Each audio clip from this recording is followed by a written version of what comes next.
Investisseur, multi-entrepreneur, joueur de padel, papa mais bordelais, je suis aujourd'hui avec Hugo Benz, fondateur de La Chapelle. Hugo, comment ça va? Bah écoute, ma foi, ça va bien, vendredi matin, il fait beau, on est dehors, je joue au padel dans 1 heure, je suis un peu en gueule de bois parce que je suis sorti hier, c'est rare, mais sinon je suis hyper content d'être avec toi.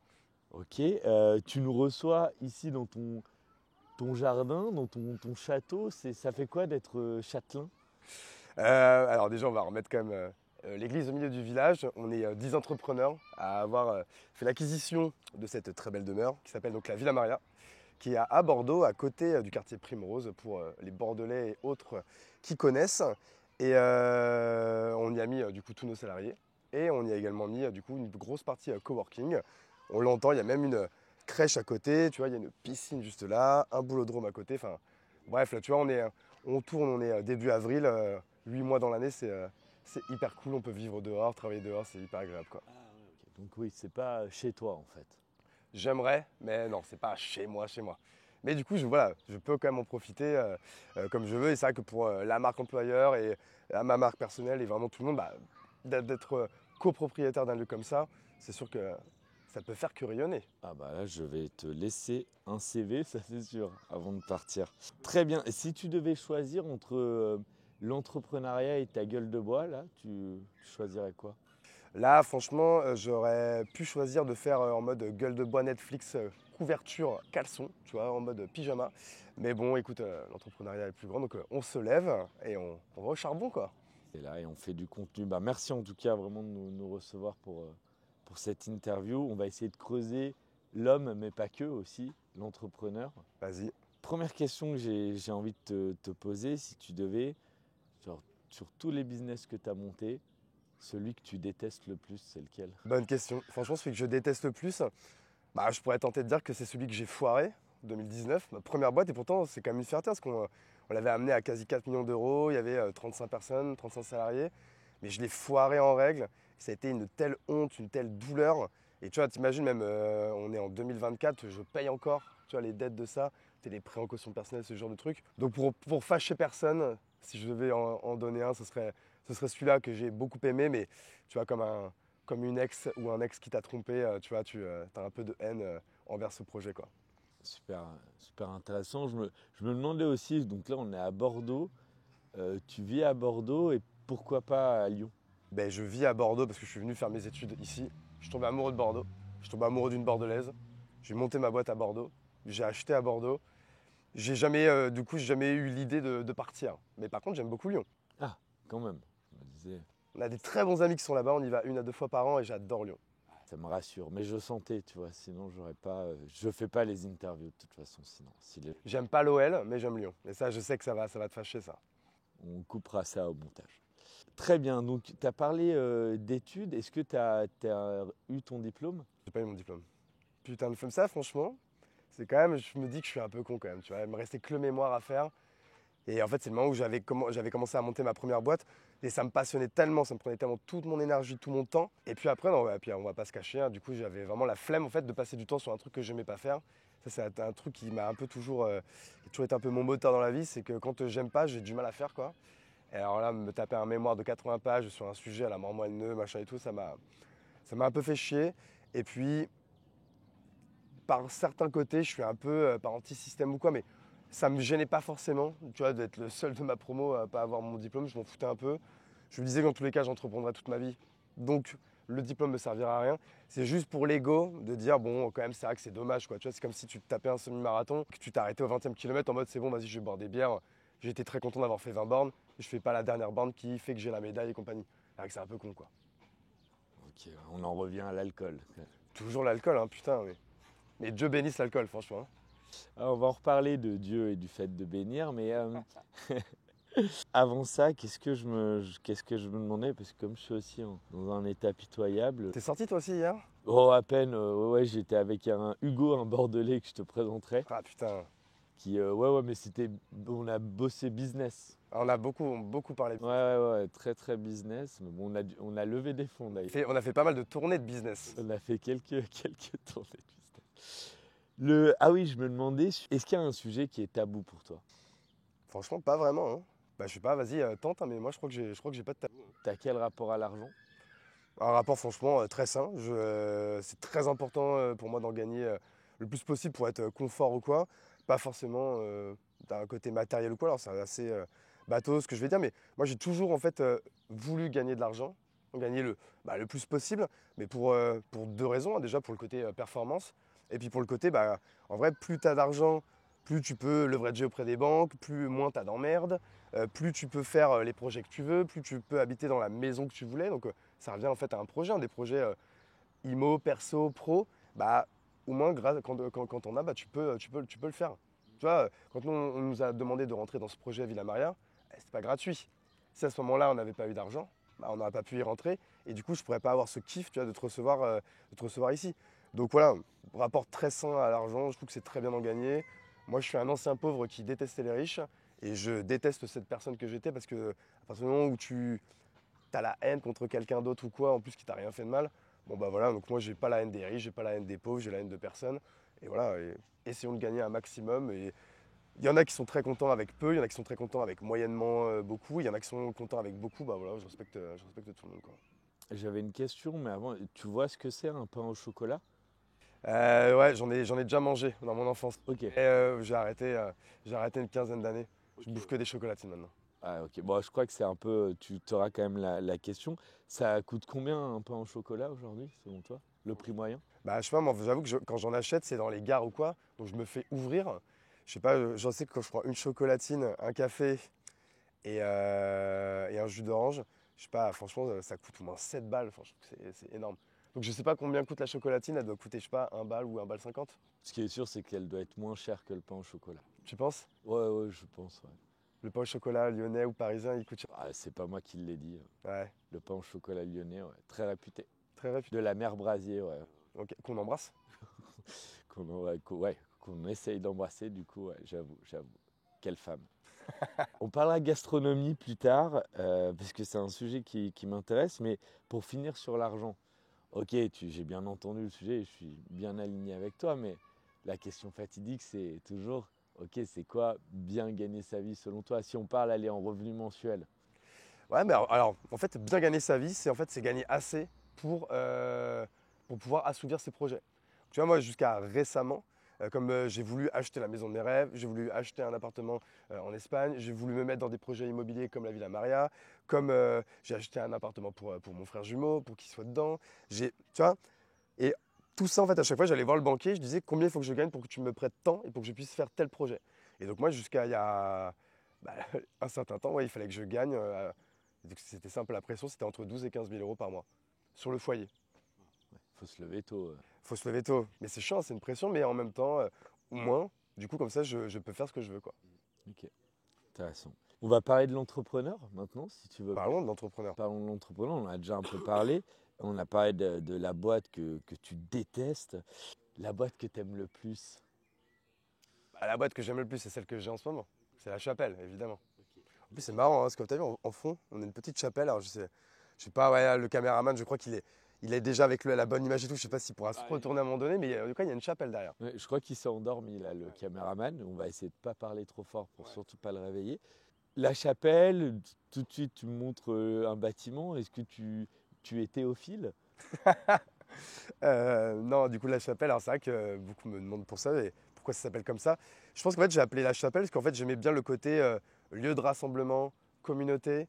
En fait, si je dois faire un peu la genèse de ça, moi, tu vois, je suis un peu, comme beaucoup, un enfant de The Family. Et la première fois que je suis rentré dans les bureaux de The Family au 25 rue du Petit Musc dans le Marais, je sais pas si tu y es déjà allé, mais tu vois, tu rentrais, c'était du coup une immense pièce avec un truc un peu, un effet cathédrale, quoi, tu vois.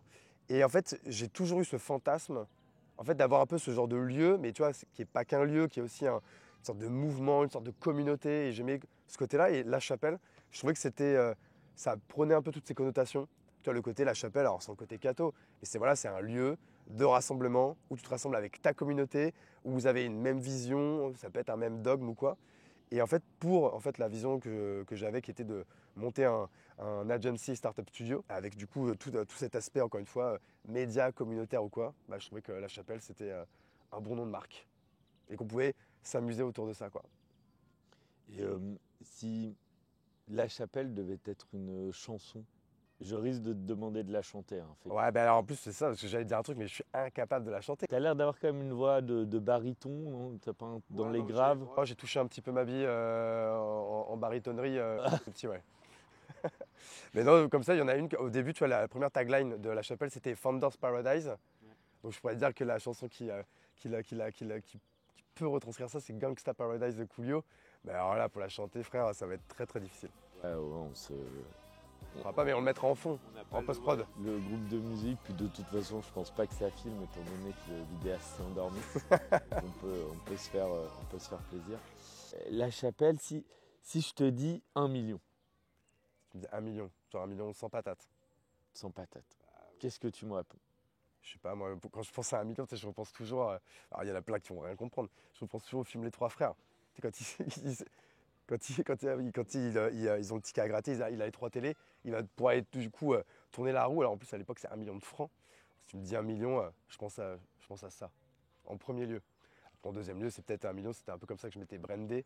Je me brandais un peu comme le mec qui était fort pour monter des boîtes de 0 à 1 million, parce que je l'ai fait 6 fois dans ma vie. C'est un petit peu la vision qu'on a du coup maintenant aussi avec La Chapelle, c'est de dire, La Chapelle, j'aimerais en faire un projet à 10 millions, 20 millions, peut-être plus. Mais moi, je ne pense pas que je sois capable, par exemple, de monter une agence ou quoi, une seule à 10 millions, 15 millions, 20 millions. Par contre, je sais les monter à 1 ou 2. Donc si on veut faire à 20 millions, il faudra faire 10 projets qui font 2, tu vois, par exemple. C'est ça un peu la vision, quoi. La vision des millions, c'est ça, en fait, un peu. Ok, intéressant. Et du coup, pour être sûr de bien comprendre, La Chapelle, rien à voir avec les prêtres, les enfants, les trucs comme ça. Non, non, on mange pas trop de ce pain-là. Ouais. Non, non. Même moi, je suis un pur athée de ouf. Non, non, moi, en plus, c'était La Chapelle, même dans l'image. Moi, je pense plus à La Chapelle, tu sais, avec Elvis qui te marie à Las Vegas. Tu vois, on est plus sur ce genre de chapelle. On est sur la chapelle où on arrive ivre, tu vois, un peu. Mais on s'amuse bien.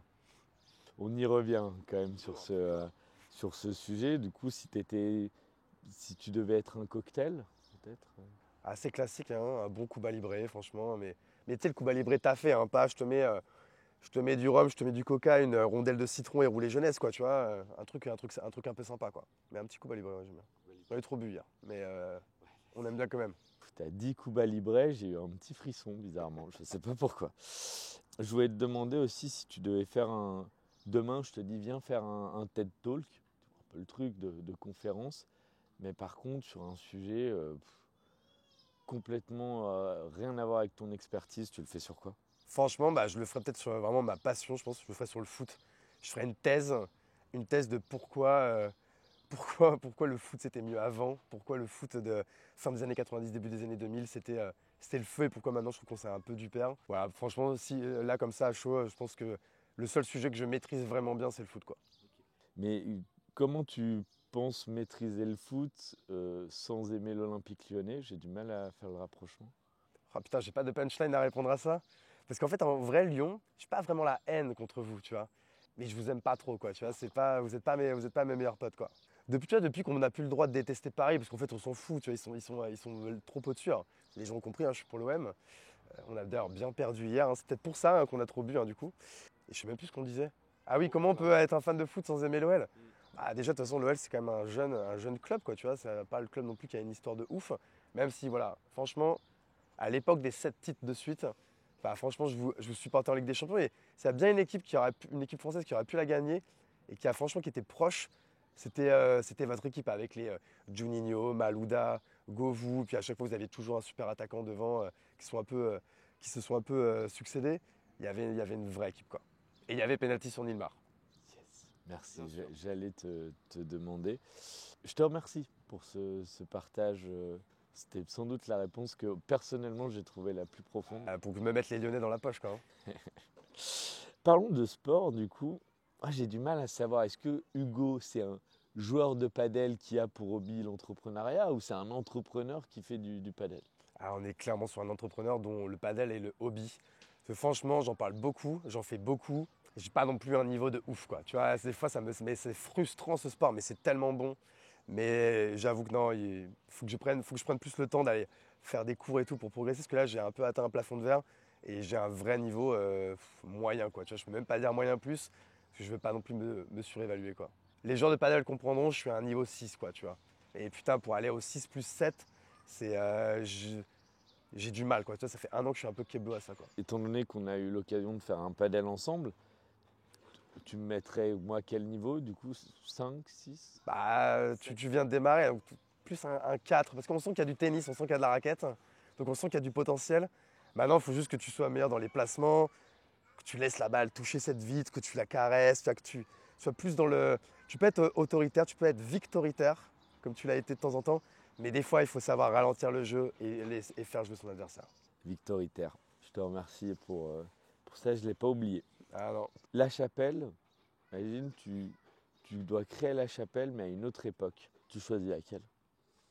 Ah, bonne question. Bah, franchement, quitte à le faire pendant les 30 glorieuses, là où tout le monde a de l'oseille, tout le monde est content, tout le monde est en croissance, la guerre est terminée, c'est la bonne life. Donc ouais, peut-être à cette période, ça m'a l'air cool, franchement. Glorieuse. Beaucoup de fêtes aussi. Ouais, je pense qu'il picolait pendant les 30 glorieuses. Pour finir un peu sur une note plus émotionnelle, j'ai envie de te dire, on a les enfants là à côté, la thématique est parfaite. Entrepreneur, papa, c'est pas compliqué cette vie-là? Bah non, mais en fait, c'est ça que ce qui est cool, c'est que tu vois, j'ai démissionné de mon poste en janvier 2016. J'ai emménagé dans ma maison donc, sur laquelle je venais de signer un prêt en février 2016 et ma fille est née en mars 2016. Donc en fait, j'ai tout vécu en même temps. Donc en fait, je peux même pas te dire est-ce que c'est compliqué, pas compliqué. Du coup, j'ai toujours entrepris en étant papa. Et moi, du coup, en fait, même j'ai adoré parce que du coup, bah, toute la première année de ma fille où j'étais dans le développement de la boîte, où j'avais pas encore de bureau ou quoi, bah, du coup, je l'ai vécu pleinement parce que j'étais toute la journée à la maison avec elle. Et je refusais tu sais, d'être en deuxième place des parents, tu vois. Je voulais être premier égalité avec ma femme. Et donc, du coup, bah, moi, j'ai pu être présent, j'ai eu cette chance. Donc, en vrai, hyper compatible, quoi. Pour terminer, comme tu le sais bien, on vit dans un monde où le temps de l'attention des gens est peut-être entre 3 et 5 secondes.